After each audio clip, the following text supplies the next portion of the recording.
Hello, everybody. Welcome. Good evening, wherever you may be tuning in here. This is Yonks, and this is now our sixth working group. I don't know if everybody can see that here for working on our Hero X American-made challenges team submissions, and that has now evolved into two team submissions, and we'll likely kick off the third one here tonight.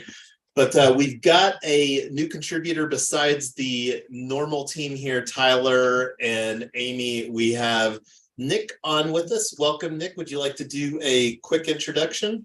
Sure. Yeah, thanks, Yonks. I'm CTO for a startup called Pixel Chain Technology Corporation, and they're a company who's building a multi-signature wallet, and we're just trying to make things really smooth for everybody who's really doing key management for any kind of blockchain solution.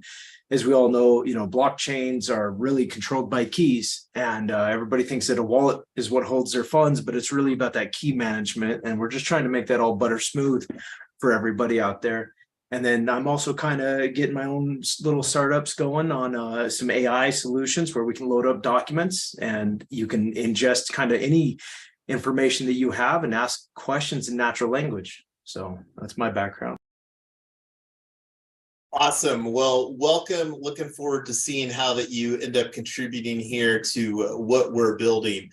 And on that note, Nick and I are going to be hosting our very first meetup. I'm going to come back to that. But one of the things that I wanted to put forward to the universe at large is that we are still accepting new teammates for this project. And this will become even more apparent here coming up here shortly.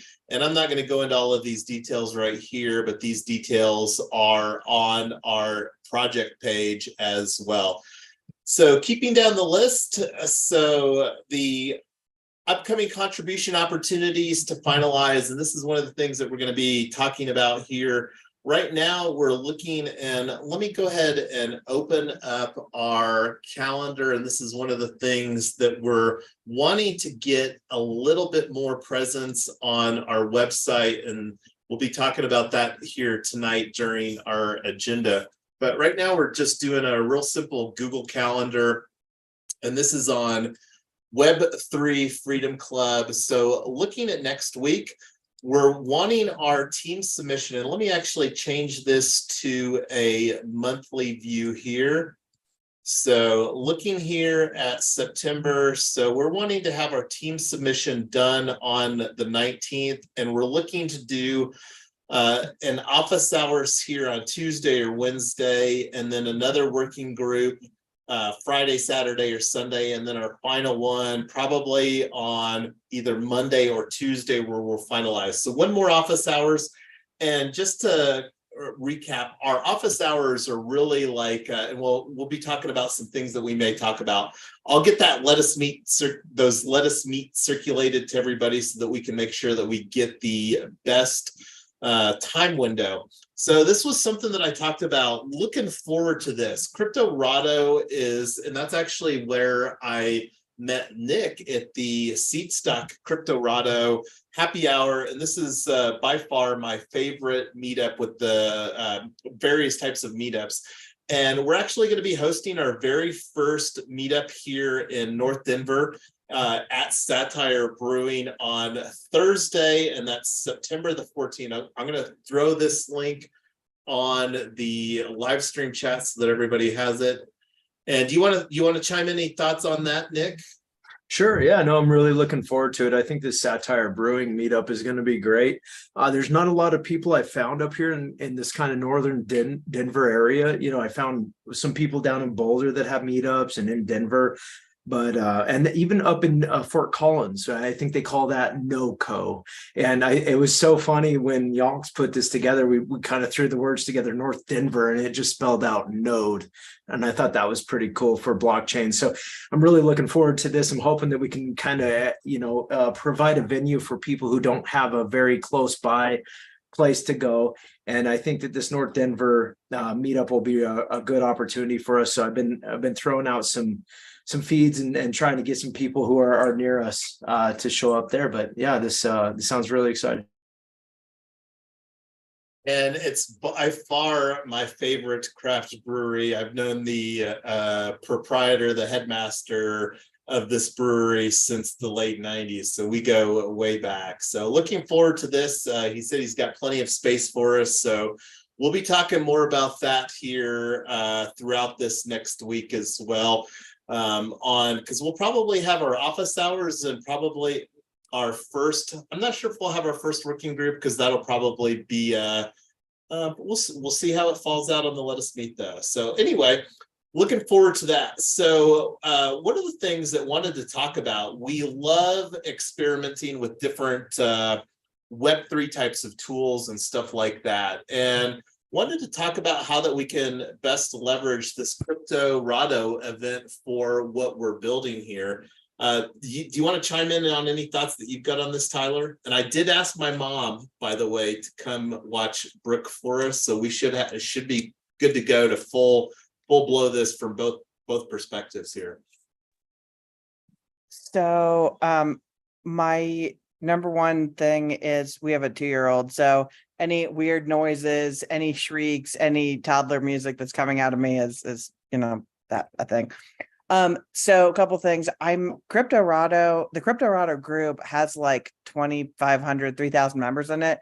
So I'm actually really curious how many of them never go to seed stock because it's just too far, and they actually do live somewhere in the north area, or at least north is more convenient for them to get to. So I think it'll be super interesting to see who's there. The other thing that I'm excited about is crypto. I always meet really interesting people at Crypto Rado, but there's never any structure to it. Having some unstructured and some networking time, but really just kind of presenting, this is about real world assets and this is about solving a really interesting problem. And if you want to be involved with that, cool. And if you just want to network and drink beer and just do whatever you want, that's fine too. I'm really excited to promote that for people that don't necessarily just want to network, they want to be involved in something, because I think what we're building is super cool. And as we've been researching it, we're finding that people have been trying to solve this problem in this way for at least a decade that we found, maybe longer. And we really think that we kind of cracked the secret sauce on how to make it happen, but there's a lot of support for what we're doing in academia and in different circles and white papers and what ifs and news articles and government stuff and project pages. So we're finding a lot of people that are interested in the same thing that we're doing.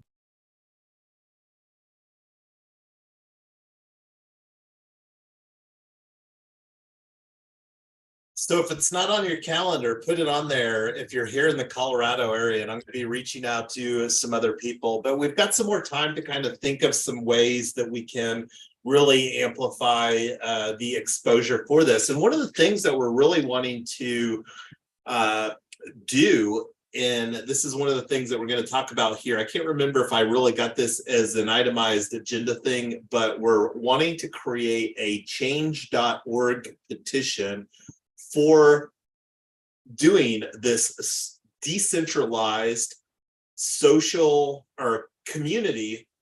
So it's decentralized community solar. So DECO and then solar EV. And we're positioning that as decentralized community solar and EV charging for gig workers. So let's keep on going down on the agenda. So one of the things here that this is actually the first time that we're positioning this working group. The last working group number 5, was a very pivotal working group where we pivoted from quad co-op into solar EV. And here's this is the first time that we're actually using this decentralized DECO community solar. And in case, because a lot of people probably won't get what this is, so solar EV, this is pretty easy, like solar and EV, most people get that. So this will be a really unique opportunity, and we'll show how unique that is. So anyway, one of the things that's really became apparent to me is community solar is a widely it's a unique thing, I think, from the United States. And I circulated a podcast that just got shared here from Clean Technica. I don't actually have that on my agenda. But one of the opportunities that I'm actually going to go through here, and I actually created a DWork task on this, but I'm wanting to enroll as an individual to join the National Community Solar Partnership, the NCSP. And DWork, I'm going to go ahead, this is an embed that I've got. I'm going to go ahead and click this and open this in another window. So DWork is how that we're doing task management. And this is actually something that we're going to reward some tokens for people that go through this particular process, because this is one of the mechanisms that will really allow us to connect as participants here within this DAO, connect with other movers, contributors, vendors, whatever. It looks like, and let me open up this resource page here. So this is the National Community Solar Partnership. And let me just read this paragraph right here. The National Community Solar Partnership is a coalition of community solar stakeholders working to expand access to affordable community solar to every U.S. household and enable subscribers in their communities to realize meaningful benefits, such as reduced energy burden, increased resilience, community ownership, and equitable workforce development. I don't know, but that sure sounds like a worthwhile endeavor to me. And this is one of the things that wanting to, when opportunities come up, the more that we can position ourselves as knowledgeable subject matter experts on community solar, but more importantly, learn how that we can utilize this Web3, this blockchain technology to make this happen. And that's one of the value propositions that we're going to be doing. And one of our even more unique value propositions is the decentralized. And this is one of the things that I love doing here real quick. I'm going to actually open up in an incognito window here on my Brave browser, Google window. And this is one of the putting terms in quotes. So we're going to see here community solar, how many Google search results that we see. So let me make this a little bit bigger for everybody here. So Google has almost 2 million results that they have indexed. Now let's actually change this to decentralized community solar. So this is how exciting this niche is. Look, a video that I just created like 5 days ago, a playlist, decentralized community. Folks, there's only less than 1,000 results. And this is actually the most important opportunity, because when we're talking about decentralizing, what that functionally means is that we're not going to be using the public utility grid. And that's one of the unique value propositions, is that we're like with solar EV, like the parking lot, there's 3 main components. There's the parking lot, obviously. Then there's the solar panels, there's the battery storage, and EV charging. And that's one of the unique value propositions here, is the ability for us to capture the energy, store the energy, and then distribute the energy all on site without any additional infrastructure. So anyway, that's one of the narratives that we're going to be creating here for our upcoming projects. So based upon what you started to research, Tyler, I know that some of this has started to bubble up. What do you want to talk about that I may have missed there?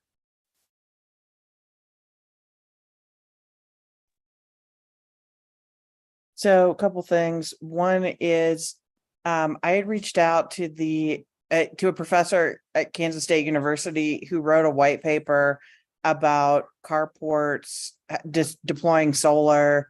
And he actually, I thought it was just this white paper, but he actually wrote a book and he wrote a bunch of material on this. So the first thing that I'm looking at is kind of the academic angle, who's interested in this from a research standpoint. The second thing that we are looking at is we're reaching out to city, state, local officials different departments of various governments that have initiatives on this. It crosses over so many different things, community improvement and energy and providing jobs and just different kinds of, we fit into a lot of different initiatives.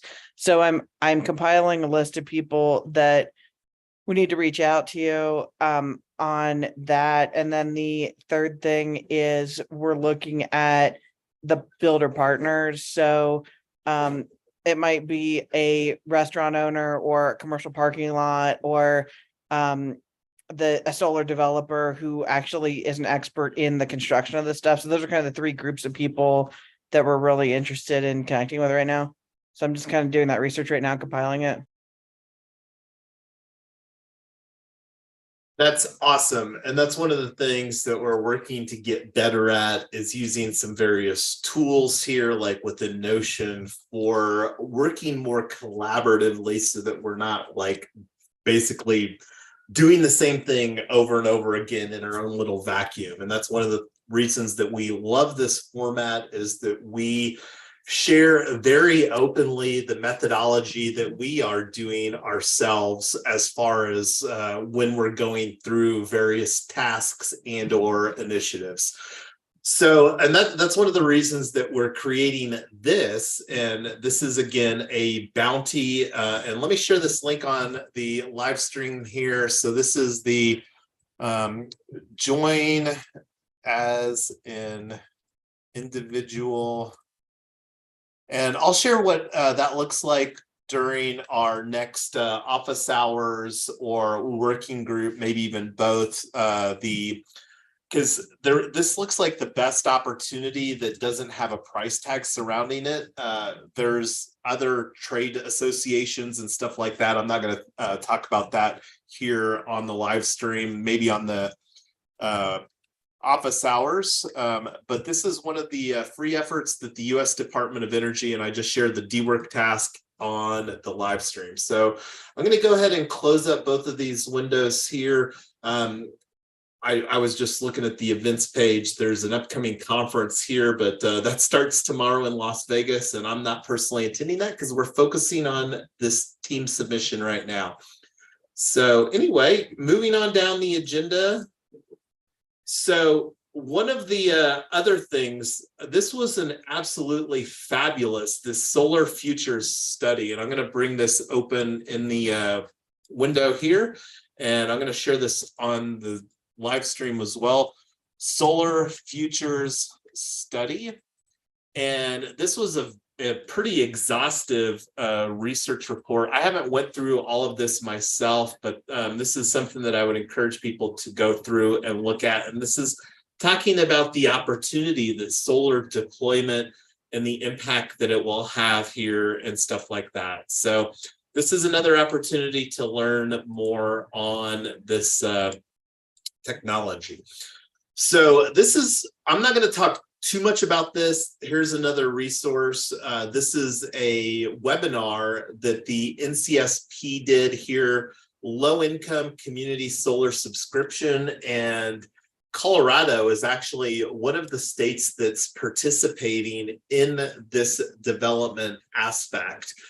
Another one that I would really encourage people, I would probably actually prioritize watching this video over the one that I just talked about if you had to choose between the two, because this one is really talking about, let me open this because this isn't just a link. This is a page that on the energy.gov website talking about how the Inflation Reduction Act, and the Inflation Reduction Act is the billions of dollars that are available largely through income tax credits. And this is one of the things that will be exciting for us to figure out how to make great use of, especially with our lower profit modality. And anyway, so this isn't something that I've watched. This is a resource that just bubbled up on my radar, but it'll really help everybody to understand, again, the some of the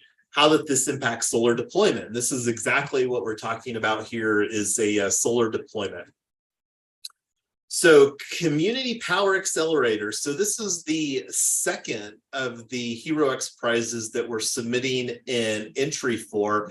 And this is a great website that really talks about some additional resources that are available. And I don't know if there was anything on here that was kind of, this is actually, I'm going to talk about this a little bit, this credit ready checklist. Let me make this bigger here. So this is something that we can use to kind of like have some better, and this is largely dependent on site selection. We don't have a site yet.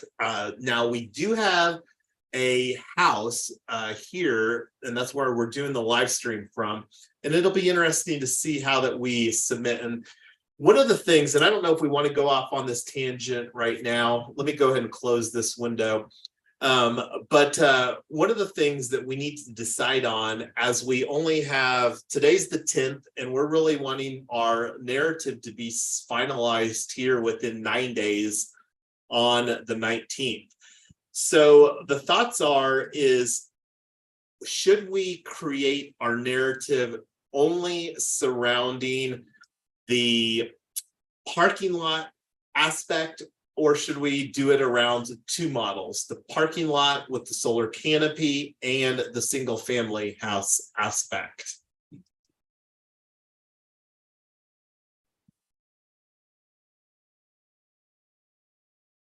What are your, go ahead, Tyler, I see you opened up there.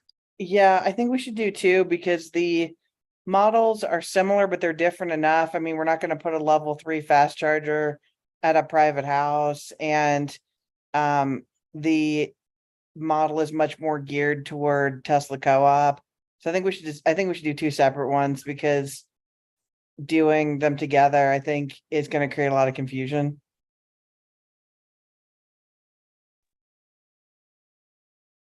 When you say doing them together create a lot of confusion, I'm not sure if I was following that. I think just in terms of doing similar applications, I think we need to talk about level 2 versus level 3, and marketing toward a very small group of users versus kind of the general public. There's kind of different models. Well, I would personally love to leave the single family house aspect on there, because I really think that that's the best decentralization opportunity. And I think it may be a unique value proposition too, because there's a lot of community solar developers that are doing community solar gardens that are utilizing the public utility grid. And this is one of the big value propositions of our decentralized model, is it negates the dependence on the utility grid. And one of the things, and I don't know if this would be a good time to talk on the tangent here, and I'm just scrolling through our agenda because I don't know if I actually did a good job.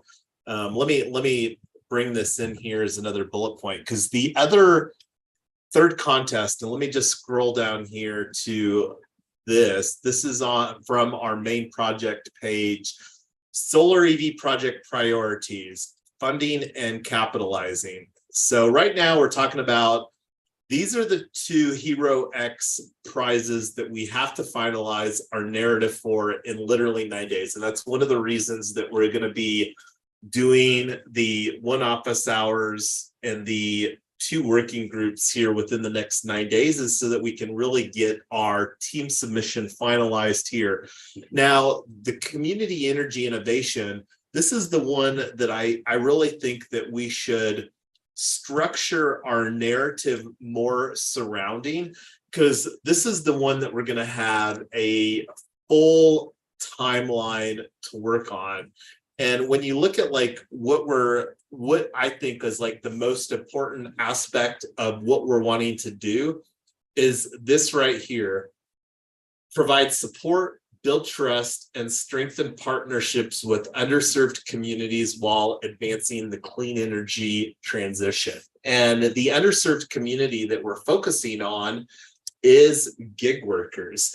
And that's one of the things that will be exciting as we start having some conversations as far as looking at some strategic areas as far as identified opportunity zones. We've talked about opportunity zones, and one of the things, this is actually where I met Amy, was on an opportunity zone clubhouse.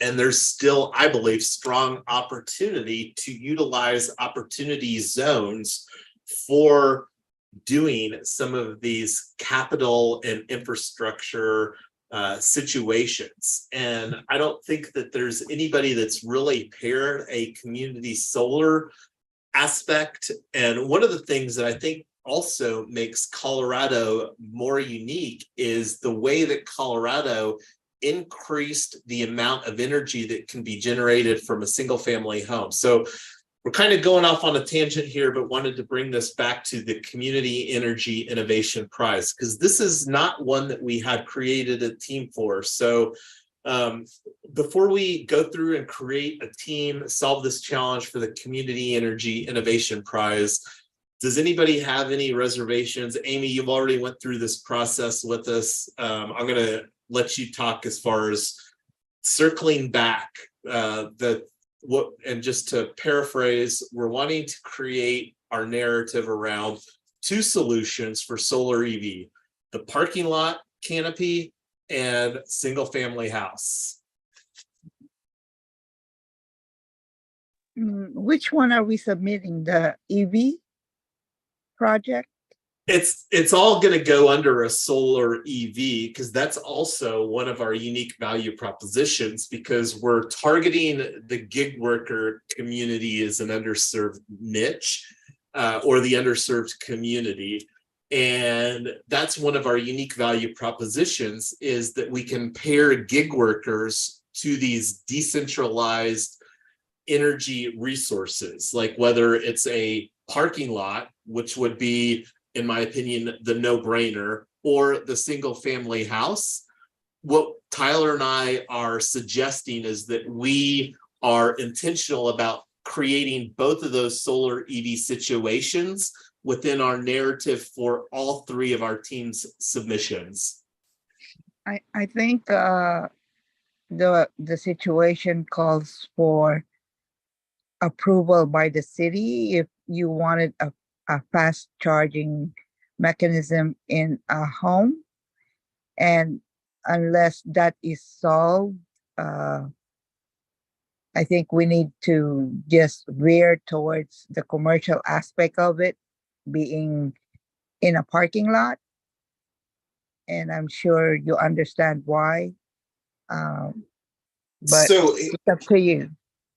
I'm fully aware of what you're talking about there, and I'm confident, Amy, regardless of whether we're able to install a commercial charger or not, that we can get workarounds in place using some type of technology or solution, because that's one of the things that we must get great at anyway. And right now, we're really planning on leaning into Tesla.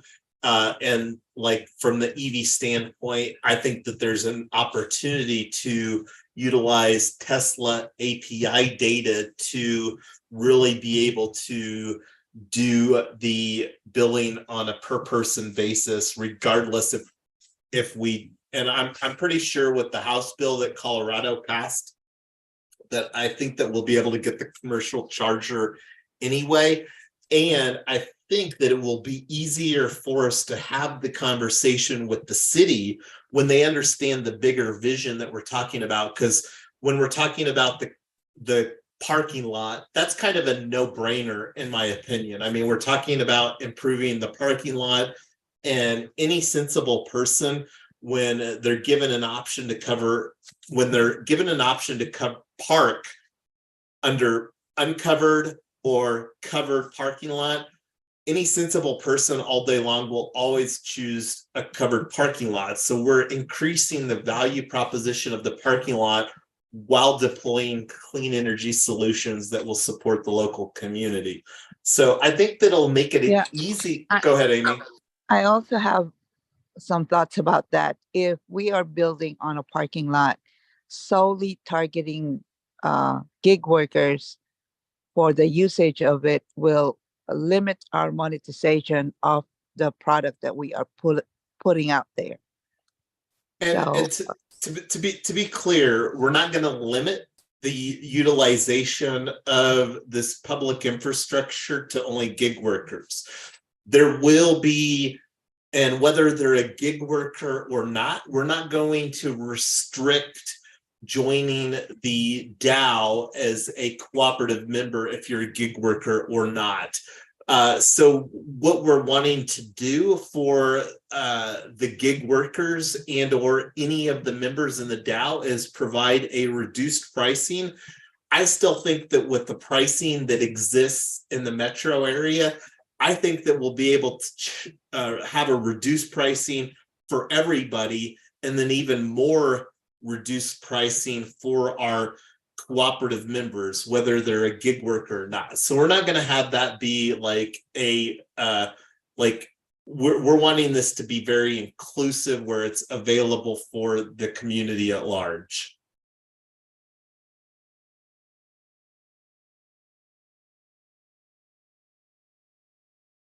All right, well, before we go through on this, solve this challenge, I want to actually talk about why that this is so amazing from a timeline, besides being very aligned with what we're wanting to build here. So from a timeline standpoint, this literally just launched like less than 2 weeks ago. We started this solar EV project, Quad Co-op, prior to this. And right now, there's an upcoming webinar. This is something that I would encourage everybody to add to their calendar here, where you can register. So we've got all the way from the end of till the end of 2023, all the way to February the 2nd for submitting our clean energy ecosystem, which is what we will be submitting for under here. So that being said, this is one that I'm very, very excited about. I'm going to switch to the solar EV profile here real quick and enroll our team to solve this challenge. Oh, that's the wrong one, because we're actually under Web3 Freedom Club. And this is something, Nick, it's super easy to create a profile. I would encourage you to do that on Hero X. That way that you can be sure to get added to our teams. I'll send you some links via email to make it easy for you. And it should be like, actually, it should be easy for everybody, because it's on our link tree here at Solar EV Co-op. And I'll throw this on the YouTube for everybody. Links to join our HeroX.com teams. So these are our project links on here, and I'll update this when we get the but yeah, just go through the process of signing up for HeroX. And let me get this one over here. So all right, we're gonna go ahead, Nick. I see you have your mic open. Yeah, no, that sounds good. This is very interesting too, to hear some of the different perspectives on, you know, if we're going to tackle this from a, you know, looking at this from the covered parking lots versus the houses. And yeah, I'd love to get in here and kind of read through these. So thank you. Yeah. And to be clear, like we're super close. We're maybe, and I'll bring this up. I'm going to come back to this right now. I'm going to get back to this community energy innovation, but remind me, either yourself, Nick, or Tyler, if I get off and I forget about it.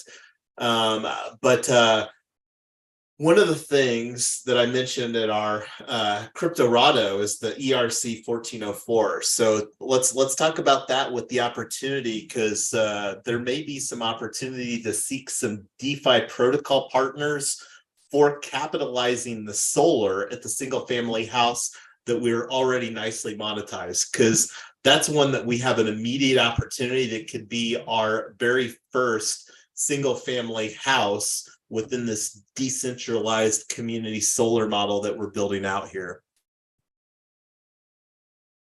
Yeah, absolutely. And I'll take a note that we should touch back on that in a minute, because that Awesome. was really interesting. And it should be, and that's anyway. I could talk about the property tokens ad nauseum. So solve this challenge. I'm actually logged in here with the organization account Web3 Freedom Club. And this is one of the things. Web3 Freedom Club is an overarching ecosystem within, yet again, a nonprofit DAO ecosystem that we're building. So Web3 Freedom Club is and this is one of the things, I'm going to go off on this tangent real quick because this was pretty exciting. On September 1st, we actually submitted our tri-token DAO governance articles of organization with the Wyoming Secretary of State. And I'm going to show this up here on the screen a little bit here. So make this a little bit bigger. Oh, it's going the wrong. So we've got 3 different tokens anyway. We'll continue to talk about that. And I think we've actually got an itemized time on our agenda to talk a little bit about that as well. So anyway, getting back to solving this challenge here, solve this challenge and community energy as a competitor, accept. Yes, I want to create my own team, and we'll do all of that later. People will self-join and continue. Set team status is looking for teams. And let me just copy and paste this from our Notion agenda. So real quick, before I create this team name, how's everybody liking that hashtag Deco? So right here, this one. I think you made a good point earlier about how solar EV was really intuitive, and I'm wondering how intuitive like DecoSo is. But Yeah. It's not. It's Right. not at all. Yeah, Jason, I don't think that's gonna work for solar EV and let's brainstorm on some stuff that's not that long, but it's not that. So, well, right now I'm already signing up. So I'm just going to do solar EV right here like this. Decentralized community solar. I don't know if I've got, we are building, I'll get this updated later. I think I've actually got some decent verbiage on this one here real quick.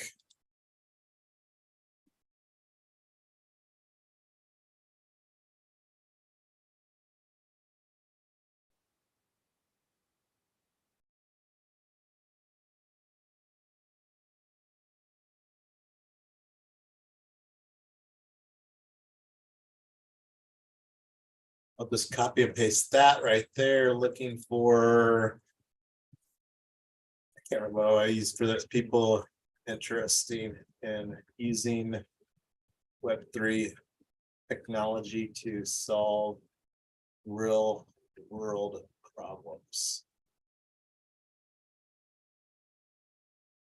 Yay, team has been created. You have successfully completed your registration. So I'm going to share this link on Zoom and on the live stream here for everybody as well for our latest team.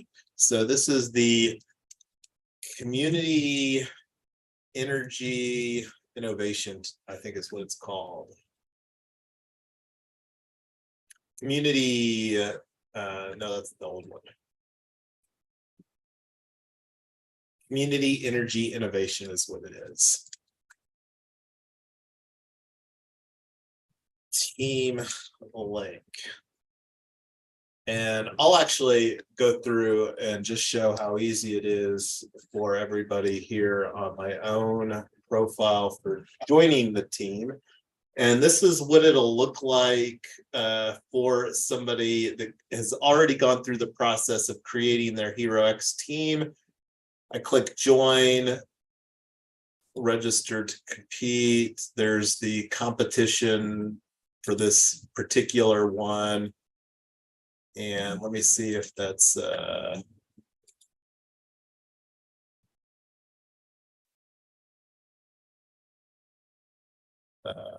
joining via working group number 6, Zoom live stream. I have no idea where that goes.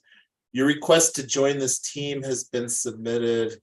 And now when I go back to the team page, invites and join requests, and whoever else wants to join, if you remind me that you accepted, we'll come back to that later. So I'm going to go ahead and close this, get back to our agenda here. Talked about Community Power Accelerator and went through and joined at the upcoming. So like I said, the timeline on this. So one of the things here that we're going to keep on talking about is how that we can use things that are in a timely manner. So one of the things that affects, I believe, 1.6 million customers, if I remember correctly, it goes into effect here this month, September. So this is something that I think that we could probably create some type of tandem in conjunction with our RTD change.org petition, because the more that we can reduce the energy, that means that the less likely that will Excel will increase the rates on that. So I've got a couple articles. I'm not going to show those articles, but does anybody have any thoughts? Like here we've got this very timely Excel energy rate hike going into effect as far as how that we might be able to utilize that. I still like our $200 bill that even billed out to almost $1,200. So, yeah. That's going to be one challenge that's definitely not insurmountable, but one of the reasons why we like the whole commercial charge point solution is Excel bills different days of the week and different times of the day. And there's not just a way for us to just quickly calculate easily what energy we're using without either an API to Tesla data or some other source or a commercial charge point.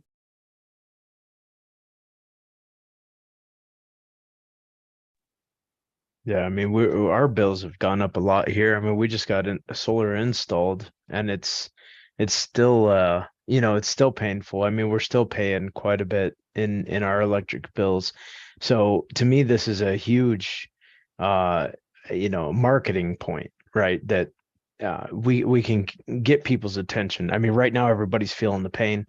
Energy bills have gone up recently, and then in addition to that, even if you've had solar installed, you're still feeling the pain, right? So it doesn't even matter whether you are just a solar, somebody who's had solar installed or not. We still have the whole market to advertise to here, and capitalizing on this, I think is important for us to take people who maybe even as just an investor perspective could look at this as an opportunity to at least get some of that money recouped.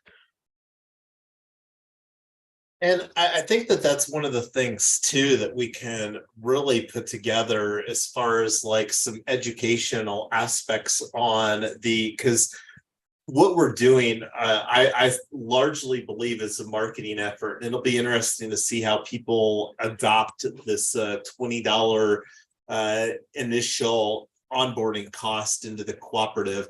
But since Tyler brought up the energy bill, here's the energy bill that she was talking about. This is the one from our proof of, and this is actually a scope of work that I did here for our flagship Tesla House co-op. And this was the even bill that Tyler was talking about, where we were on their even billing program. And this was the true up bill that we got And it was a $935 true-up bill that made our bill due on July the 11th, about 2 months ago, $1,144. So can't make that kind of stuff up. That just shows how poorly that Excel does with their even billing programs. So this is one of the things that we can create, I think, a good like one pager, because the opportunity to bring some like print off some handouts to our upcoming meetup on Thursday, where we can really leverage this momentum and actually give opportunity for people to take the next step, whether it's signing the change.org petition or whether it's joining our DAO. And one of the things that talking about when we're talking about creating a minimum viable product, and that's one of the things talking about here. So that was something that I talked about, the $20 a year. One of the things that I'm really excited about seeing if we can do is to provide 2 token incentives, like our security token, that we're planning on doing our offering for the first parking lot plus the Colorado Reg CF, like larger bucket of money. So basically talking about creating like functionally $40 of real value for this. And that's of course future value. So that's kind of some thoughts there that I have. And I'm going to have those, we're going to start having the conversations here. I'm not sure if they're going to materialize with the security token platform providers. Like one that's towards the top of my list is DigiShares. I think they're digishares.io here. And one of the reasons that I like DigiShares is that they're building a platform, a white label platform. So that's one of the avenues that we're going to reach out to. INX is another security tokens, and INX.co.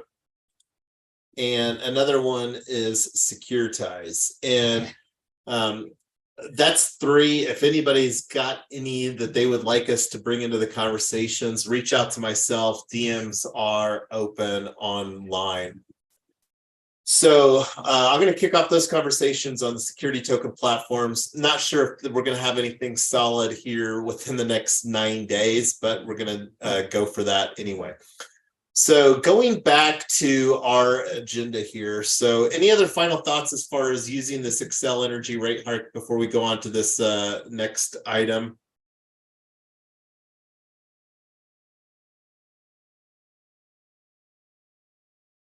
So some of the DAO housekeeping items that we have, and I'm going to make this a little bit bigger here for people on the other side.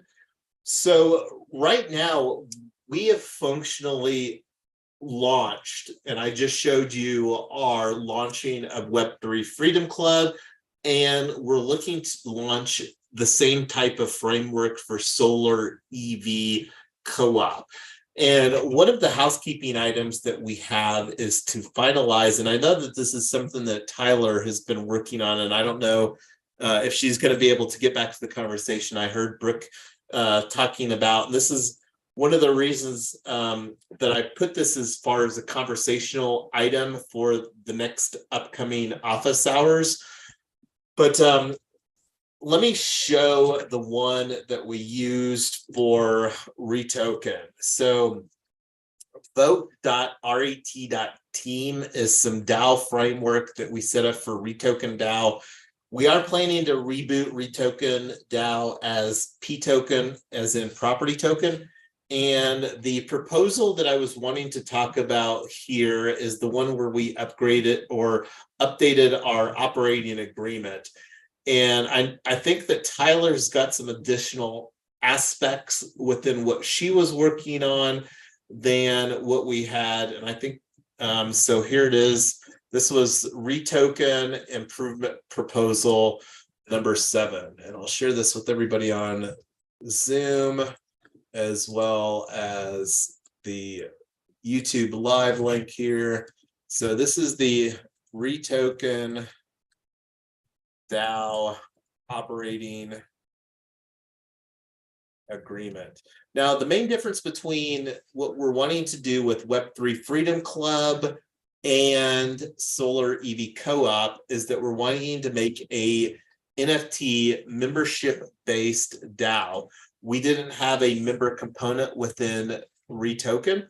So, and this was just the verbiage that we had put. This is one of the important things that we have to have within our operating agreement. And that was one of the things that was included within the articles of organization. It is that this notice of restrictions on duties and transfers would be included within our DAO operating agreement. So I linked up everybody on this. This is something that we're kind of drafting right now. And this is something that I don't think that we necessarily have to get finalized within the submission of our HeroX operating agreement. This is, again, just some good housekeeping items because it may be beneficial to include in there because we're wanting to start onboarding people. Like, I would really like to see if we can have a minimum viable product with our solar EV, our $20 DAO on solarev.coop. And this is how much that we have to do. This is a completely out of the box WordPress site that just got set up literally a couple of days ago. But I think that we can get this online and functional with the minimum viable product by Thursday. So that's kind of what we're going to be working towards behind the scenes, and whoever wants to help out with that, reach out to me. I don't know. Are you back, Tyler? Or are you not back yet? Yeah, I'm back. Did you want to throw in any additional conversation about the operating agreement? I know that you'd worked on some stuff, but I didn't see that it got in here. I don't think I added it to the Notion page, but in I did write a membership agreement for how you can subscribe, what your rights and duties are as a member. So just for everybody, it's going to be $20 a year. We're going to set up Stripe so that if ideally we'd like to be operating all or mostly in crypto, but we know that a lot of people are going to be brand new to this. So we're going to be doing a credit card option for onboarding. Once you're onboarded, then one of the requirements is anything ongoing has to be in crypto. So we can be on the blockchain. To be clear, that's still kind of yet to be determined to see if we can get it functional, because one of the aspects that I'm a little concerned about getting that functionality is with how and where our affiliate marketing stuff is going to exist, because that's not something that we're going to have on chain. So yeah, fair. So so basically I wrote the membership agreement. It's a draft. You guys are welcome to give me any kind of input you want, and we can get that changed, something we all agree to.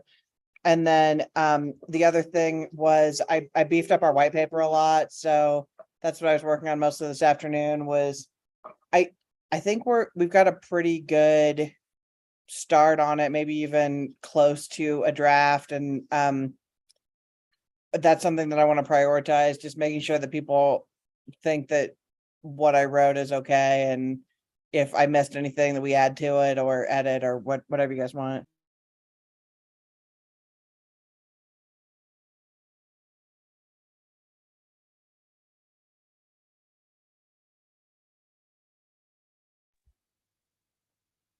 Did you guys have a link to that white paper? Yeah, I do. Let me make sure that it's on public, and I'll put that out here for us. Thank you.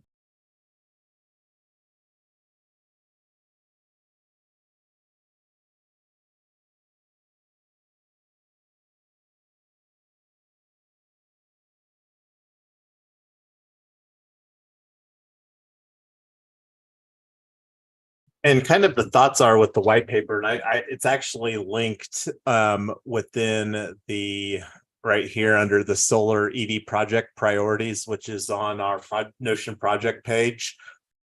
It's under the marketing section, and it's got a link. I'll get you added. Is the email address that you shared there, Nick, is that one that is Google? Because we're doing that on the collaboration for the white paper on Google Docs. It actually forwards to a Google address. Yep. Yeah, that'll All work right, fine. cool. Awesome. So I'll get you added as an editor on that. And that's one of the things that we're working on. And I'm not sure like how much that we necessarily need to have the white paper finalized, because like right now we've got this timeline of the 19th, and the main reason for the timeline of the 19th is that we're doing a family vacation, and then we have some work. So like the first or the last week of September, the first week of October, Tyler and I will be offline and doing other things besides building this project. Sounds like a plan. So I'm gonna just curb further conversations on the DAO housekeeping items till the upcoming office hours, and that'll be a deprioritized thing for the office hours. And that's mostly just kind of doing some mashup as far as some different stuff. And this is, of course, something that we will float by. We've already had an initial conversation with a potential attorney in the cooperative Web3 space, and we're having another conversation this week on the 14th with a potential cooperative attorney. Doesn't have the same depth of Web3 or blockchain experience. So that was all that I had here for the specific itemized agenda, but I want to go through because we continue to add, and the reason this highlights up red is that this is a sync block. And what I mean by that is that the same thing shows up on our project page, which is right here for the same block right here. So since I'm here now, I'm just going to go through this. So we already talked about doing our new team for the Community Energy Innovation Prize. This one right here, I'll get the link updated on our link tree and make sure that people, the most important ones here, especially for you, Nick, is to go through these two so that you can be added as an official team member for the upcoming submission here. And the big opportunity that I'm really excited about this is that we'll be able to get feedback from our submissions for these two teams that we can use to enhance upon our submission for this one. And if we do a great job, who knows, we may even win some money and move forward with this, because we definitely will need to see some proliferation there. But the main thing here with the section 2 is that I would really encourage everybody to always be thinking and looking for funding opportunities. There's hackathons. I mean, we already have team precedents of winning a decentralized governance hackathon back in 2021, and the opportunity for doing things. And this is something that we're going to continue to talk about. So this is something, the parking lot, that was the one of two proof of concepts that we're working on. And I'm not going to go into details. We've already talked about these. So I'm going to move forward on the funding and the capitalizing. So we talked a little bit about the white paper. The online presence for Solar EV Co-op is an ongoing work in progress. I already showed the website for Solar EV Co-op. The social media stuff is a work in progress. If anybody has any interest of helping with this, and this is one of the things that we're trying to build some frameworks surrounding, looking forward to one of the tools that we're wanting to look at is Hootsuite, and we're always open to using various tokenized incentives for making the things. And as we get this dialed in as far as the model and stuff like that, that will only amplify here for the social media and stuff like that.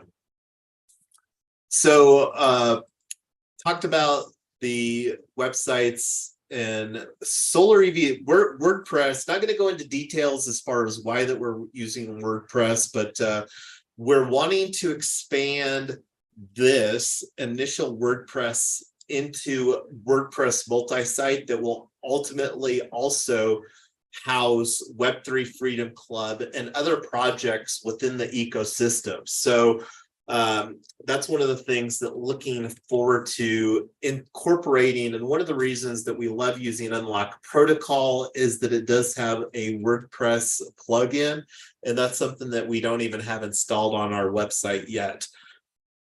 So any other, do you want to chime in on any of this? Anybody, Tyler, Nick, Amy, on the any of the initial online presence? I think I have a friend who knows how to execute a free press release so we can kind of like put it out there.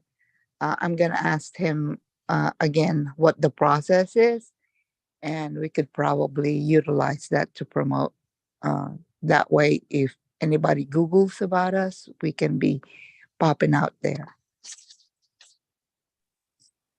Yeah, that's great. And I'm not, this is not one of my strong suits, but I'll tell you, with the with this whole search engine optimization kind of thing going on right now, using tools like ChatGPT to generate content with search context as a targeted, when you produced a prompt and it can automatically produce blogs post for us, that can really boost us on those SEOs.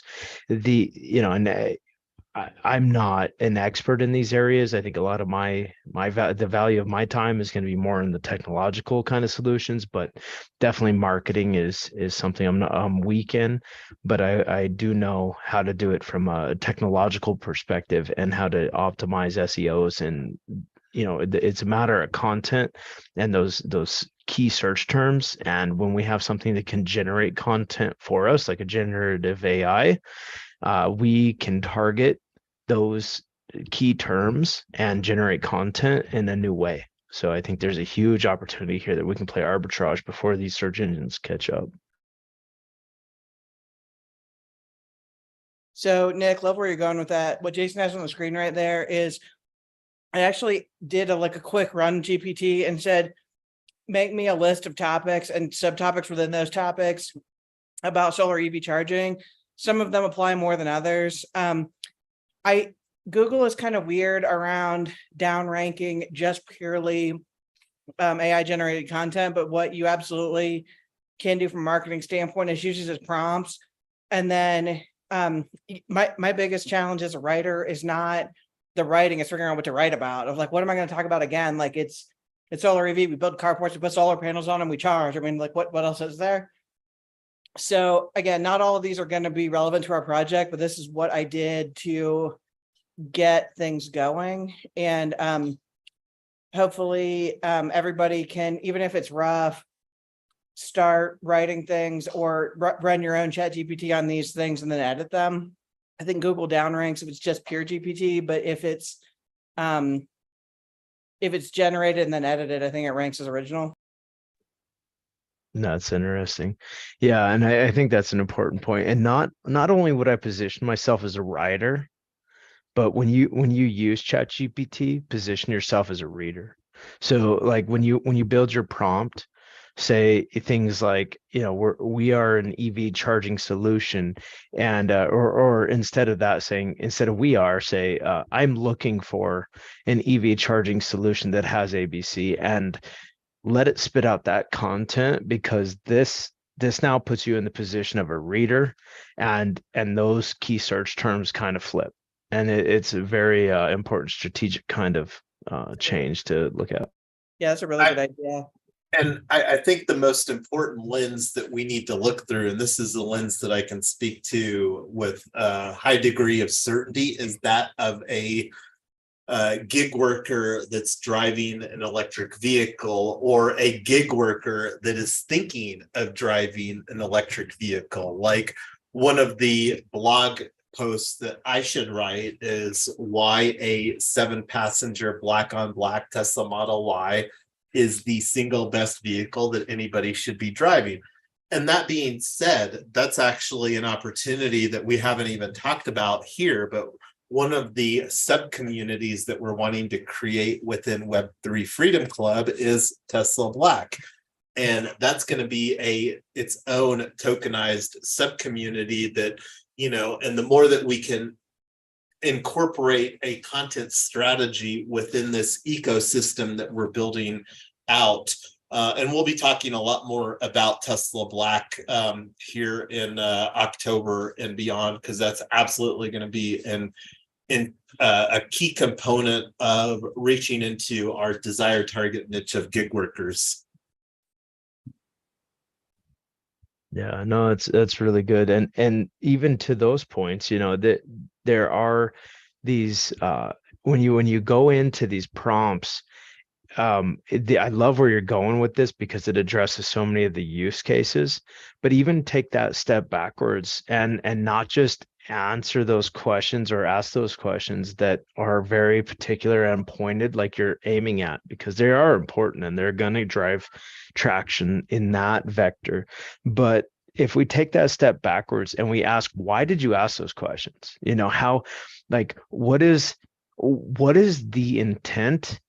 And what is the thing you're going after? Like, what is somebody going to start with as their search to get there, right? Because they may not know that's where they want to end up.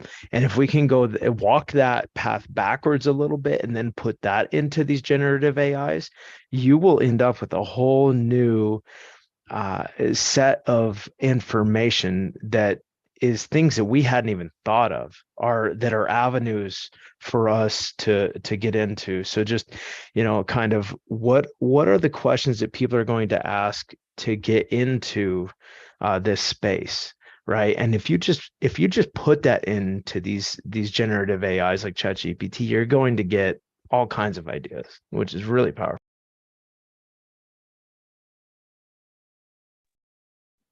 And I was just starting to put one of the things that I left off of here, and we're going to come back and talk about the Chat GPT stuff. But one of the things, this is a idea that have been kicking around for a while, you know, like these Facebook type of quizzes where, you know, it makes it real easy, like EV quiz for gig workers. And I don't know if there's a way that you can incentivize the quizzes and stuff like that, but like It's go ahead, Tyler. It's pretty crazy how much information people just want to do for something that there is no prize. I mean, like, if you've ever had your Aunt Melba post about what kind of a corn dog she was in a past life or whatever, it's been really interesting because to get that quiz, she had to upload all of her records and all of her friends and all of her stuff. It says basically just, it's almost like connect your wallet, like upload all, and then they'll give you some.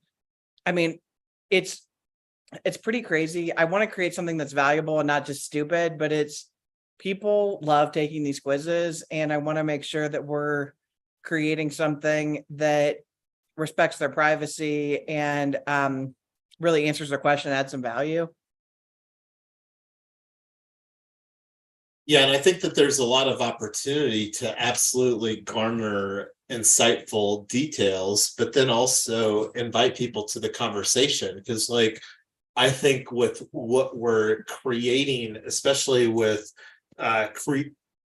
providing less expensive energy sources. So to put things into perspective, like, you know, in gas terms, if somebody was in our community, they might be able to pay $3 a gallon instead of $4 a gallon. And that's the goal, is to functionally be able to provide those types of energy discounts for what gig workers are normally paying out and about. Now, there may be some situations where gig workers are able to charge at home under normal circumstances. I don't think that that's the normal dynamic. And this is just me speaking from personal experience, because we've had 4 different electric vehicles. I don't even know how many places that we've been, Tyler, over the last 5+ years where we've been charging this or that different places, but it's a long list. Wouldn't you concur? I would. And what is really interesting is if you have never driven a Tesla, when you're going somewhere that you're going to have to charge, but you don't know where, I'm going to, 123 Main Street, Cincinnati, and it'll say stop in Lusk, Wyoming, and then stop in wherever and charge for 15 minutes in, Idaho Springs, and charge 15 minutes here and charge 25 minutes there. There's this one Applebee's in Hays, Kansas, that we met this couple there in the parking lot. And then we kept meeting them for the next 3 or 4 charging stops because we were on the same road trip and they had to charge where we charge. So you get to know a lot of really weird little places in the country. But yeah, that's one of the things that we're excited about, is being able to open up the supercharging network and give people an opportunity for ownership. That's one of the things that you can, I guess technically you can buy Tesla stock, and so you kind of own indirectly a piece of the charging network. But I have never tried to convince anybody to use a supercharging network because I own Tesla stock. Like, that is just not a connection. But if I owned part of the charging network, I would absolutely try and get everybody to charge on it. So I think that's the ownership component we think is going to be really interesting. And Amy, to your earlier point, anybody can use this network. And initially, we're going to market it to gig workers. But I mean, obviously, it's not going to be just limited to that. We want these chargers going as much as they'll go, because that's profit for the co-op. That's profit for everybody. And that's what I'm trying to say. On the very beginning, it should be open to all already, is what I'm saying. Because if you try to gatekeep it into just gig workers, that's what's going to stick in their mind, because that's branding. Yeah. And to be clear, it's not going to be gate capped at all. The only difference, it's not even going to be limited to, if you're not a gig worker, but you just want to be a member, you can be. It's an open co-op. It's kind of difference between we're aiming at gig workers, but we're open to everybody, and we want to be clear about that. There's just some extra benefits to being a gig worker, but it's not limited. And the way that I understand, like, ChargePoint, their network, is that you can provide like a reduced pricing for like our cooperative members versus just anyone. And like there may, like, if we, for example, at the single family house, if we wanted to restrict the charging to only the people that were members of the cooperative, I believe that we could do that. But like at our parking lot, very public charging infrastructure, that's never been, we're wanting to target the gig workers so that we can have a installed user base, because that's really the people that need DC fast charging the most. Because we want to create home charging solutions for just normal EV drivers and for gig workers, so that when they come home to do their gig work, they don't have to spend time. Gig workers already spend enough time doing the driving around. Spending additional time in your car, like when you're not getting paid to spend time in your car, is not that desirable. So we're wanting to create home charging solutions as well. And that's one of the things that I'm really excited about with using technology and getting the funding, is that I think that we can provide solid framework for building out home solar and charging solutions, in addition to the public charging ones at like a parking lot. Yeah, that's what I'm trying to say. It being open to the public, I think, I don't know what software that company provides, but if we can tweak it into a way that when they try to charge, it'll give them an option to be member of the co-op, that would also grow our network. Yeah, absolutely. And I saw you had your mic open there, Nick. Did you want to chime in some thoughts here? Yeah, I think, there's some really interesting things here that you guys are talking about. And I think how do we paint this narrative is really important, as far as I love this idea, but it gets rather confusing sometimes when we're talking about who is the gig worker. Are they going to show up at my house? I have a Tesla charger. I don't have a supercharger. It's not a corporate, it's not a commercial supercharger. But if Nick, they wanted to use it, would they just show up? Would they use it? What does that mean to somebody, right? And so when we paint that narrative, we have to make sure it's crystal clear what that means. Like when we say that we're going to provide this to somebody as a charger who's going to show up as a gig worker, are they using mine? Are they using theirs? How does all of that look? And then I think that just making it very understandable and digestible by everybody on where does the money go. But I think something Amy just said too that just like struck a thought in my head is, look, if I show up at one of these stations and I'm swiping and I'm plugging in or whatever, I need to charge, just like you guys are saying, right? I've got a Tesla and I love that feature. It's so beautiful. You plug it in, it's like I need to go here, and it just tells you stop at A, stop at B, and you'll be charged and you'll get there. But if we can get plugged into a system where now it shows you that, okay, well, when you go to A, would you like to, instead of paying $20, pay $50 and then get $3 every month after that? That is an attractive option, right? So like how do we position ourselves in a way that we can display and paint that narrative to our consumers, that not only are you going to use our product, but you can now benefit from our product, right? Now we're striking a chord with people that I think is on a whole new level that people haven't seen before. Yeah, and Yeah, Nick, those are great questions. So two things. One is, and I don't think we did a great job because we've been talking about this so long, and I know you're newer to the team. So these are two different projects. The solar EV in a parking lot is not going to be the same thing as what is at your house. That's completely different. It's different in two ways. One is the market and the infrastructure of, you show up in an office building or a church or a car, whatever, like a commercial lot. It's only going to be level 3, which is the 1,000-mile-an-hour charging, that you stop there for a half an hour, you fill up, you leave.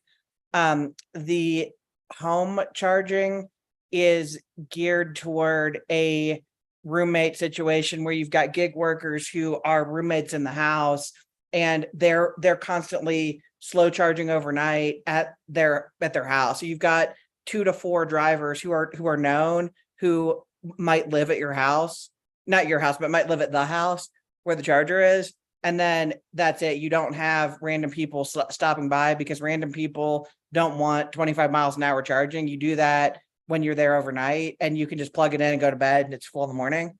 So these are actually 2 different projects. They're 2 different audiences. And the whole idea with the co-op is on the back end of having one co-op, you've got one set of profit and one set of governance, but you've got 2 completely different audiences, and we're not interested in 1,000 random people showing up at your house to slow charge for 8 hours. That does not work. So I don't know if that crystallizes it at all. I think those are really good questions, but these were 2 projects that are similar but different. So I don't know if that helped at all. I think I understand what Nick is saying, because that's the also the trend of my mind. If we open the parking lot, not the home, the parking lot, to people that would randomly charge, and just giving them the option to join the community so they can get either a discount right now or money at the end of the month, or however we do our accounting.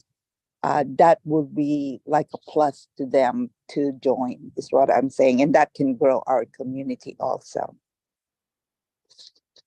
And this is probably a good time to like talk about, because one of the things that just kind of bubbled up as far as terminology here, and we're starting to have some conversations with some attorneys, and we're starting to put some agreements together. We talked about like our DAO operating agreement with consideration as us being a member-based DAO. So one of the agreements that exist within this solar aspect is a power purchase agreement. So like we've talked about a couple scenarios. I don't really envision that you would have necessarily a power purchase agreement with a parking lot cooperative situation. But where you would have a power purchase agreement is in a single family house. And we, as we've already talked about, we want to incorporate a model for the solar EV aspect within single family house as far as one of the models that we're creating. So like in that type of an agreement, that because like when we talk about and let me actually go to, I think I've got a good page on one.quadcoop. So I think that this summarizes ideal. So like 4 gig workers here with 2 EVs. So like regardless of whether those people that are driving live in the house or not, this would be where we would have a power purchase agreement where a gig worker might agree to purchase $100 of energy at 17 cents a kilowatt or 19 cents a kilowatt or whatever the agreed upon number is. And then that's one of the things that it makes it easier for getting financing is if we come to a financing partner and we've got 4 gig workers that have a power purchase agreement of $150 each, that's a $600 a month commitment. And then the opportunity, like the house itself, to say, okay, well, our normal energy bill's $400, so we'll agree to a power purchase agreement of $300, because I think some of that's the car or whatever. So this is the kinds of agreements that we need to have in place that will make it a lot easier for seeking some. And does that kind of help put a different lens on the conversation as far as how that we're going to structure this from the agreement standpoint for a single family house versus, I don't envision now, there may be an opportunity because like, for example, let's say that we get really great at like onboarding gig workers. And then these gig workers say, hey, this is a spot, man, if we had a charger here, I would charge my car and I'd spend $100 a month to charge my car at this spot because I love the idea of that spot. That's a way, because like we get that kind of collateral in a power purchase agreement. Now we're talking some industry verbiage that people have seen before. Does that make sense? Yeah, I think these things are making sense. I think where we're going to really struggle is, you got to tell people, look, you put $50 in and you get $10 a month out, right? Like, I mean, we just have to make it so kindergarten simple, right?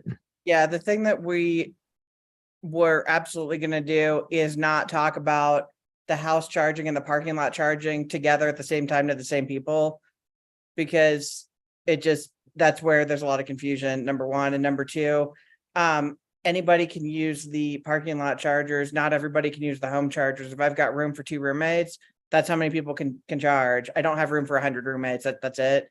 So just talking about the parking lots, that narrows it down, makes it a lot simpler. As far as the actual numbers go, one of the challenges we're going to run into is I would love to be able to say, give me $50, I'll give you $10 a month, whatever.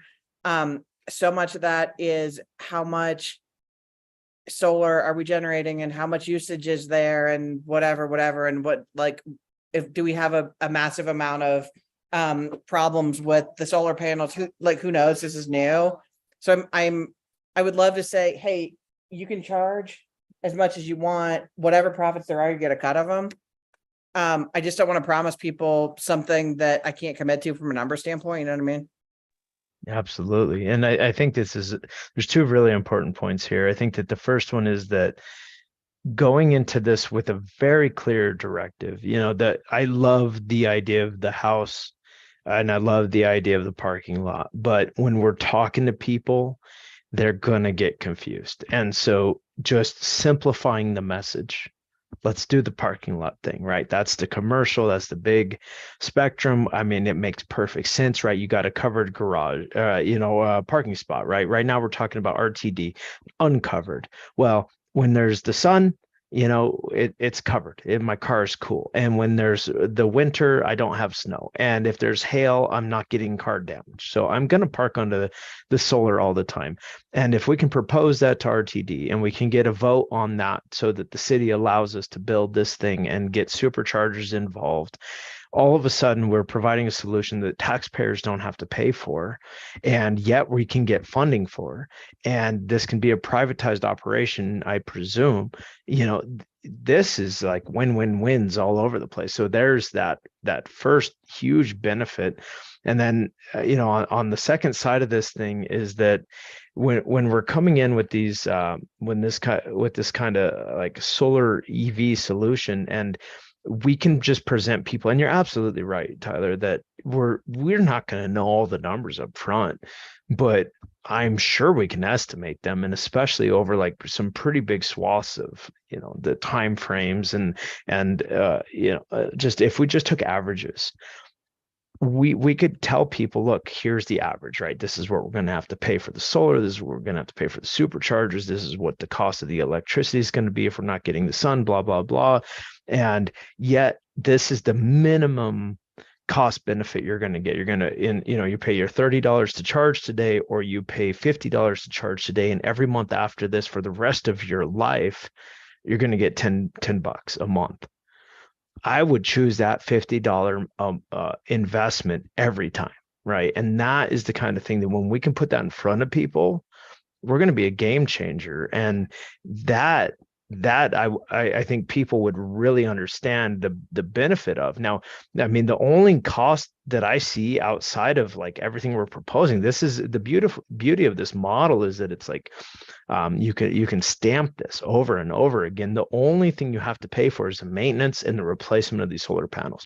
And as long as we're doing a good job of factoring that into these averages that I'm talking about, we can come up with these models, and that's it, right? We've got to get down. You got to boil this thing down to just what do you put in and what do you get out? Because everything we're looking at here is great. I mean, I understand it and it makes sense, but the people don't want to digest that kind of in-depth information. So we just got to put an input output number to them. And I think we can really make this thing run. Yeah, I love that. And one of the things that we're hoping as we find a solar dev is that they can give us at least some ranges of saying, based on our experience of building 1,000 of these things and whatever, that Jason teases me about this all the time. I am the Excel geek in the family. I love this. I'm like, we have to estimate, and how much shipping and how much this and how much maintenance. What's the average solar panel weigh compared to what the average carport can support? He's like, stop. Like this, I want to geek out and all that stuff. He's like, your numbers are going to be wrong because you don't have experience building 1,000 of these things. So let's find somebody who does and get actual ranges. And yeah, but I'm totally with you, Nick. I'm the one that wants to just estimate every single thing, and we don't have the right numbers right now. So Tyler, if I'm understanding and hearing what Nick is saying, is that we need to just shelve the single family house thing and focus on getting traction with the parking lot model. Is that a great summary, Nick? I think it is, as far as like, you don't have to do that. It's just, who are you marketing to, right? Like if we're talking to the mass populace, probably. But if there is like the gig workers, then we talk to them with a different narrative. But we have to be so clear. And when I say that crystal clear, that's what I'm saying, is like, just the simplest little message, people will get confused by more than 2 sentences. So what is the one sentence we go to the mass populace with, and what is the one sentence we go to the gig workers with? And if the gig workers involve real estate and plugging into somebody's house, and there's a benefit there, and for the mass populace, it is about going to the RTD park and ride and plugging in and getting your supercharger, or investing in that and getting a benefit yourself, as like, here, instead of buying stock, you can now buy our, buy our tokens so that you can get benefit out of the solar system. And we've got the government helping us invest into this and build this system. There's just a lot of wins I see right now around that kind of parking lot covered system. There's just so many things I see there that, yeah, that to me is the big winner. But I'm not saying we have to exclude the other one. I'm just saying we just need to paint those narratives very clearly. Yeah, I think that's really smart. There's two things. I love the idea of just separating it out and focusing on one at a time. And whatever. When you said to be crystal clear in our marketing, one of the reasons why the house is a little bit different is Jason and I have been running Airbnbs for 6 years and mostly living in them while we're running them. And one of the experiences that we've had, which I think would probably surprise a lot of people who've never done this, is how many guests check in because they're kind of in between places and they just need a place to rent by the day or by the week for ever. We've had guests check in with us for like 7, 8, 9 months at a time. And so one of the appeals in the house is saying, hey, if you don't have a place to live and you don't have a car and you're renting everything, this is your chance to get ownership. It's absolutely a different target. It's absolutely a different sale.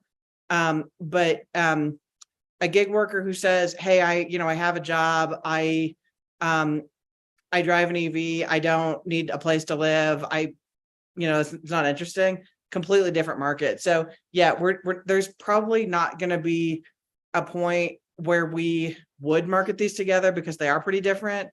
But that's it's kind of loosely gig workers for both, but very different kinds of gig workers. Ones that are ones that need a place to live versus ones that don't. Gotcha. Yeah. And I think that's just it. If you guys are already planning to go to market with very different messages to different groups, then you guys already got this nailed down, and that's all I'm saying is just make sure that that's what we're doing, is that we don't, in these conversations, we can mix those lines because we're internal and we're having those conversations because we need to understand that business on both sides. But when we go to the outside world and we market these things, we shall never cross those lines because people will be so confused. So that's awesome. Yeah, I think that makes sense. Yeah, and more than that, there's not a lot of reason. I mean, I agree with you, but there's just not a lot of reason to cross the lines because we're not aiming at the same people. Well, but it depends. Now, again, I'm going to go back to the gig workers lens here because that's the, and this is me playing devil's advocate in the conversation, because if we actually pit ourselves in the gig workers lens as a gig worker, which I am, and I think I've done more gig work than anybody else on the Zoom tonight, is I need two solutions for charging when I'm doing my gig working thing. I'm needing one when I'm out and about because the 250 miles or 300 miles of range isn't quite enough to do a full day of gig work when I'm really hustling. But the last thing that I want to do when I'm done is go to somewhere to charge so that I can start my car or my next day with a full day of charge. So I need DC fast charging, but I also need charging for at home so that I can just roll the car in the driveway, park it at home. So depending on, and this is just like what we need to think through, because one of the things that is going to be tasked upon us at some point in the next 30, 60, 90 days, as we're continuing to work on the pitch and the story that we're telling. And it's going to be different stories because like when we're making a pitch to a potential site, and we haven't talked that much tonight about a site selection for finding a parking lot, but making a pitch to a potential site is very different than making a pitch to an audience of gig workers. And that's the thing that we need to always be considering of. When there's also a very different dynamic when we're talking about making a pitch to potential investors. And besides investors, one of the other opportunities that we have, and this isn't something that I have officially on our agenda, but I do think that there is an opportunity of doing Kickstarter. Kickstarter is an online community that has 12 to 20 million of people in their platform, and the opportunity to launch Solar EV, this NFT membership on Kickstarter right here that we've got as our minimum viable product, I think is a real opportunity. It's not something I'm going to talk much about here while we're working on finalizing our narrative. And this is one of the things that I'm trying to keep in conversation. So I think that it would probably right now, based upon what I'm hearing, just to simplify the narrative, let's focus for the next 90 days on the parking lot situation. I think everybody agrees that that's a no-brainer value proposition that everybody can get behind. And right now we have two marketing campaigns. One is helping me launch this DAO that we're creating. I'm going to be the poster child for the gig worker within this equation here. And this is something that I'm really hoping that we can figure out some good dynamics as far as where different niches, because like one of the niches that I'm encouraging Tyler to have conversations around is with libraries. So one of the things that besides this opportunity, and let me see if I've actually got, I don't even have anything on this particular page here, but I'm really wanting to get a blog post as potentially a multi-part series on this effort. And this is one of the things just to use to kind of talk about how that we're building this. And this is one of the things that like you can replace yourself in this. Like one of the things that I'm really excited about with how that we're structuring this, and we haven't talked about that much, is with our affiliate marketing program. But one of the other things that had a little bit of conversation about is doing a change.org digital petition for using RTD parking lots for solar EV.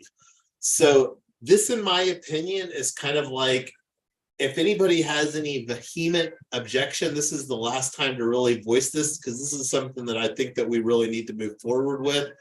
But I would love to hear any counter objections to that conversation.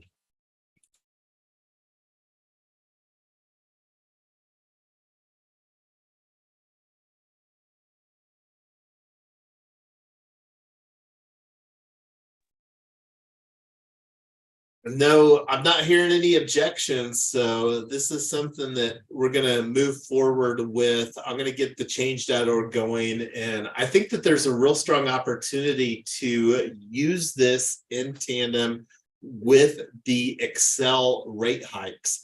The Excel rate hikes are one of the things that nobody is excited about. Nobody wants to pay more for just living the way that they've been living, which is basically what an energy rate hike is. So I think that there's a strong opportunity to use that as some fuel for the fire to get people to take action to sign our digital petition and even potentially join as a DAO co-op member. And this is one of the things that, let me see what I've got for some bullet points here. So I've got provide 2 token incentives. We're wanting this to be a one-year membership that begins after we get our first site online within your local market. So this is one of the things that I think is a big value proposition, because this is one of the things that we can do using Unlock protocol, is that we can delay the 1-year membership until, and this is one of the things that I'm not still quite sure how it will work from a technical execution, but we can kind of figure that out. But I think that we have a strong opportunity with a very low MVP of only $20 a year to attract people outside of targeted areas. And this is one of the things that, as we begin to have more conversations and gain more traction, we can expand the conversations. We're really wanting to create a blueprint that we can deploy on a state-by-state basis. But I'm looking at the time. We normally like to wind down about 5 minutes earlier to make sure that we've captured all the decisions and next actions here for where we're at. So that being said, we've got, like I said, I'm going to create the Let Us Meet for the office hours. We've got the meetup group coming up, and then we've got 2 more working groups that we're planning. But besides that, where else are we at? I'm gonna stop talking and share the platform here with Nick and Amy. I think Tyler's already hopped off. Yeah, no, I feel like it's a wise decision to focus on the covered parking garages. I think you said it very well, Yonks, that that there's just a lot of things there that feel like we've got working for us, both on some of the funds that can come in. And I'm still pretty new to this space, so please, give some breadth with what I'm saying, but it just really seems to make a lot of sense what I've heard so far, the funding that we can get, the benefits it provides to the users, the benefits it provides to the city. I think the city would be on board, and I think we'd get the votes for it because it's not going to raise taxes. So, and this is something that we can actually get, if you look at the voting mechanism too, and not only is that just something that people will do to enable us, but it would be almost an advertising benefit, because people would now know about it and see it coming, and they'd have their mind kind of around it. So I think this, my big takeaway from today is that that's a big win to move forward with. But yeah, I guess that's it. I would agree in keeping the narrative simple, and that's the biggest dynamic here. Is I really largely view, and that's one of the things that I did here, is I actually reorganized these project priorities. We did have site selection even ahead of marketing, and I really think that with where we're at right now, if just leaning into this narrative surrounding RTD parking lot, and I wasn't aware how bad the situation was until I went to an RTD parking lot. And this is one, as you know, Nick, we drove by and I was talking about that. There was literally 17 cars. I'm going to give a little bit of leeway here, but this is one of the things that will be a very easy opportunity for us that are here in the Front Range of Colorado to just amplify through having some boots on the ground, because these are some of the most strategic real estate assets in the entire Front Range of Colorado as far as their access to important highway corridors that the RTD has secured over operating, that are largely going unutilized right now due to changes that occurred during the global COVID-19 pandemic. So I'm really excited about leaning into that. I think it's a no-brainer. Everybody that I've had some conversations with in person really can get behind that. And now we also have some additional ammunition with Excel raising their rates. And from what I understand, they actually had one of the most profitable quarters in 2022 based upon numbers here in Colorado, yet they need to raise the rates again. I know I'm not in Colorado, but what does RTD means? So RTD is the regional transportation for Denver, and they do bus and light rail. So the parking lots that we're talking about are the park and ride parking lots where they've secured where people can come park and then hop on the bus to like go downtown. It literally stands for Ride to Denver. Okay. I was just like, you keep saying RTD, and it's like, that must be something Denver only. Okay, thank you.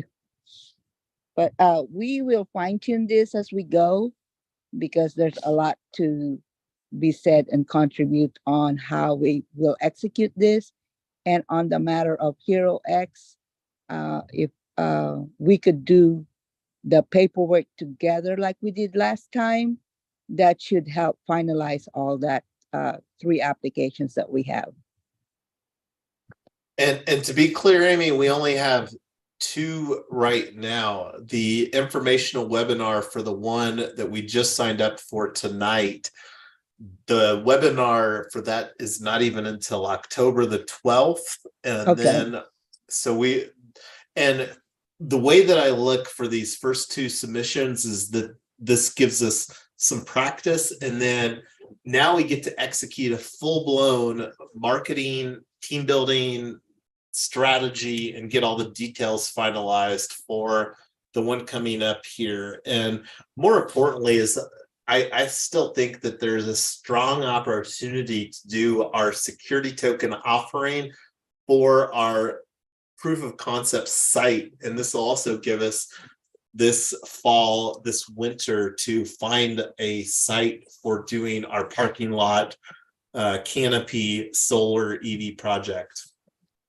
Tyler DM me about looking for funding, and if you can put that in the bounty, because I've done my preliminary research, and they do ask if we are fast charging, which I think our parking lots will be. So we need to concentrate a little bit on the commercial side. And also they ask if we are for profit or nonprofit. So we need to decide which avenue we will take when we ask for grant. So to answer that question, Amy, we're actually planning on structuring as a limited cooperative association operating as a public benefit corporation. So it's kind of a newer gray area, because I mean it's going to be a multi-stakeholder public benefit corporation, because we are going to provide the opportunity, but we're structuring it as community owned and operated. And I think that's one of the also unique differentiators for how that we're going to be structuring this is we really want it to be mostly community owned and operated. And that's one of the things that is going to be an ongoing work in progress as we're working to get this, because we're ultimately building a regenerative economy model. I understand we're so avant-garde, but the application forms don't have those words in. So if we can like simplify it so we can get the money, just let me know. Not a problem, and we can take that conversation offline to make sure that we check the right box on that particular form. That's what I'm trying to say. Thank you so much. So any final thoughts here before we call it a wrap? We're already a couple minutes over, and I love to be respectful of everybody's time. I'm so glad that you were on tonight, Nick. Welcome. Looking forward to more contributions in the future. Thank you all. This was great. Glad to be here. And I will say thank you to Tyler as well. She had to hop off because Brooke was rubbing her nerves the other direction. I know how that goes. Y'all have a good night, guys. It was nice meeting you, Amy. Thank you. Yep. Nice Have a good meeting you, night. Nick. Thanks, everybody. Bye-bye. Good night.